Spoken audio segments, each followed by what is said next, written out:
જયદેવ કાઠી. જયદેવ, તમામ વિગતો જણાવશો અને આ સીસીટીવી કયો નવો વળાંક?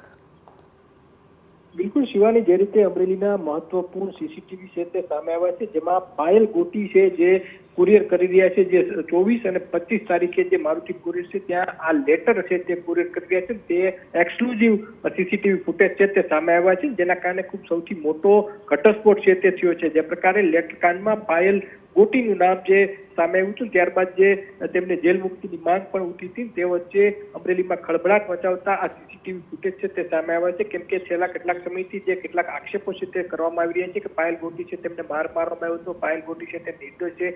આ પ્રકારની માંગણીઓ વચ્ચે આ સીસીટીવી ખૂબ મહત્વપૂર્ણ સાબિત થઈ શકે છે. પોલીસ છે તે પણ અલગ અલગ દિશામાં તપાસ કરી રહી છે. પોલીસે એસઆઈટીની પણ તપાસ કમિટીની પણ રચના કરવામાં આવી છે. પોલીસ પણ અલગ અલગ દિશામાં તપાસ કરી રહી છે. જ્યારે સીસીટીવી ફૂટેજના ઓડિયોમાં પણ શિવાની સંભળાઈ રહ્યું છે કે જે કમલમ કોબા ગાંધીનગર કુરિયર કરી રહ્યા છે, સાથે દિલ્હી હાઈકમાન્ડને પણ કુરિયર કરી રહ્યા છે. આ બનાવટી લેટર છે તેનું આ કુરિયર કરી રહ્યા છે. તેનો આજે સીસીટીવીમાં પુરાવો છે તે સ્પષ્ટપણે જોવા મળી રહ્યો છે. ટીવી9 ઉપર સૌથી મોટો અત્યાર સુધીનો આ ઘટસ્ફોટ છે તે જોવા મળી રહ્યું છે. શિવાની, બિલકુલ જયદેવ, આપ અમારી સાથે જોડાયેલા રહેશો. આગળ પણ આપની પાસેથી આવીશું, કારણ કે અમરેલીમાં જે નિવેદનો પણ સામે આવી રહ્યા છે, પોલિટિકલ નિવેદનો છે, તેની પણ વાત કરવી છે. રોનક, ખાસ તો પાયલ ગોટીએ જ કહ્યું હતું કે એફએસએલ રિપોર્ટ કરવામાં આવે અને ખરાઈ કરવામાં આવે કે શું સાચું શું ખોટું, એસઆઈટીની રચના, આ સાથે સાથે તબીબોનું પેનલ, એ બધી જ બાબતો અત્યાર સુધી તો સામે આવી રહી હતી. પરંતુ કાયદાકીય ધારાધોરણો આને લઈને શું કહી રહ્યા છે? હવે આગામી દિવસોમાં એક વ્યક્તિના નિવેદનના આધારે કઈ દિશામાં તપાસ થઈ શકે છે, કઈ રીતે પૂછપરછની દિશા બદલાઈ શકે છે, શું કહેશો તમે?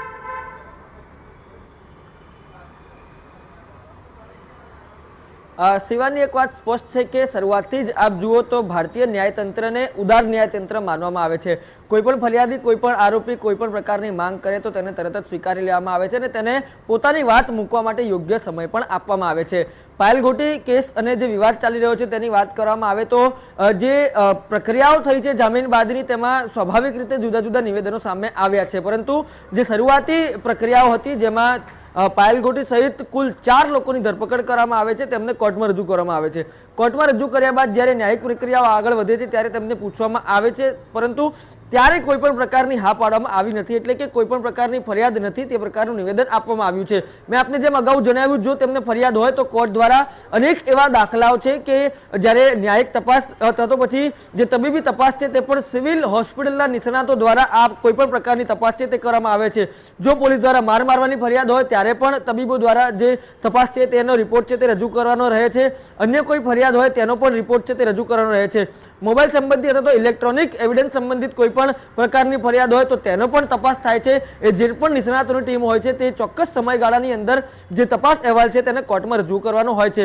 આ કિસ્સાની વિશેષ કરીને વાત કરવામાં આવે તો જ્યારે પાયલ ગોટીને સહિત કુલ 4 લોકોને કોર્ટમાં 3 અને 45 વાગે રજૂ કરવામાં આવ્યા, ત્યારે સૌથી પહેલા જ જ્યારે તેમને પૂછવામાં આવ્યું હતું કે શું તેમને પોલીસ સામે કોઈ ફરિયાદ છે, તો તેમના પરથી સ્પષ્ટ ના પાડવામાં આવી હતી અને તેના જ કારણથી જે કાર્યવાહી છે તે આગળ વધી હતી ને જે અત્યારે આપ જોઈ રહ્યા છો તે પ્રકારે આગળ વધી રહી છે. પરંતુ જ્યારથી તેમને જામીન મળ્યા છે ત્યારબાદથી આ ઘટનાને લઈને જે પોલિટિકલ રંગ છે તે પણ જામી રહ્યો છે. પરંતુ જે રાજકીય રોટલા શેકવાની બાબતો વચ્ચે આજે જ્યારે જે ખરી નકલો સામે આવી છે અને ખરી નકલોમાં ચોંકાવનારા ખુલાસા થયા છે કે જ્યારે કોર્ટ સમક્ષ તેમને પૂછવામાં આવ્યું હતું ત્યારે તેમણે પોલીસ વિરુદ્ધ કોઈ પણ ફરિયાદ નથી તે પ્રકારનું નિવેદન છે તે આપેલું હતું. બિલકુલ રોનક, કાયદાના દાયરામાં રહીને કોર્ટ હવે આગામી અવલોકનો પણ કરશે. પરંતુ જે રીતે પાયલ ગોટીનું નિવેદન સામે આવ્યું છે અને આ નિવેદનની કોપી કે જેમાં પોલીસને કોઈ પણ પ્રકારની ફરિયાદ નથી, પોલીસ સામે કોઈ પણ પ્રકારની ફરિયાદ નથી તેવું નિવેદન પાયલ ગોટીએ આપ્યું છે. કોર્ટે પૂછ્યું કે